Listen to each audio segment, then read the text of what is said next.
পশ্চিমবঙ্গের বাঁকুড়া ও পুরুলিয়া জেলায় ১৯৫০ কোটি টাকা ব্যয়ে সিটি গ্যাস ডিস্ট্রিবিউশন অর্থাৎ সিজিডি প্রকল্পের শিলান্যাস করলেন প্রধানমন্ত্রী নরেন্দ্র মোদী।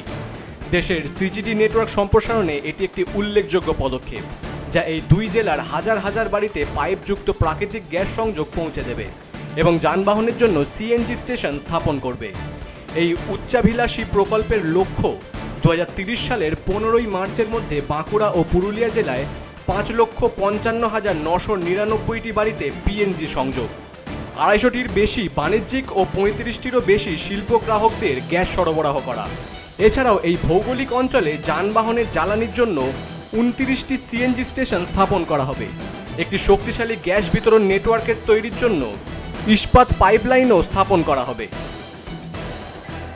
आज जो गैस आधारित इकोनॉमी का काम आगे बढ़ रहा है, स्टील प्लांट को आधुनिक टेक्नोलॉजी से लैस करने का काम हुआ है, वो भारत सरकार की इसी सोच का नतीजा है।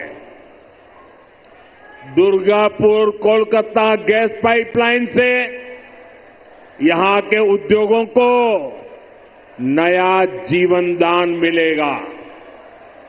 ये जो गैस पाइपलाइन है, इस पर केंद्र की भाजपा सरकार हजारों करोड़ रुपए खर्च कर रही है। बीपीसीएल এর চেয়ারম্যান ও ম্যানেজিং ডাইরেক্টর অতিরিক্ত দায়িত্বপ্রাপ্ত ডাইরেক্টর সঞ্জয় খান্না উদ্বোধনী অনুষ্ঠানে বলেন, এই প্রকল্পটি ভারতের প্রতিটি কোণায় পরিষ্কার সাশ্রয়ী মূল্যের জ্বালানি সরবরাহে তাদের লক্ষ্য একটি উল্লেখযোগ্য অগ্রগতির প্রতিনিধিত্ব করা। এই প্রকল্পের ফলে পরিবেশ ও অর্থনীতিতে আমূল পরিবর্তন আসবে বলে আশা করা হচ্ছে।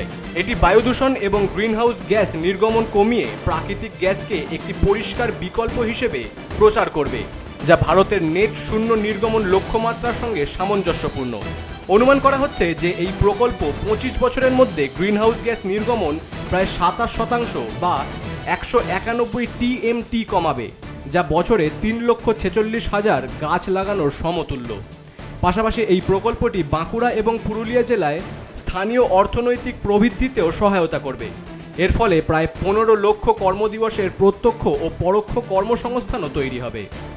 সম্পূর্ণরূপে কার্যকর হওয়ার পর ৬৫ লক্ষেরও বেশি বাসিন্দা এটির সুবিধাজনক, নির্ভরযোগ্য, সাশ্রয়ী এবং পরিবেশগতভাবে দায়ী জ্বালানি সরবরাহ থেকে উপকৃত হবেন। সিজিডি প্রকল্পটি এই জেলাগুলিতে পরিবেশ বান্ধব এবং টেকসই উন্নয়নের ভিত্তি স্থাপন করেছে। Bureau report, express news.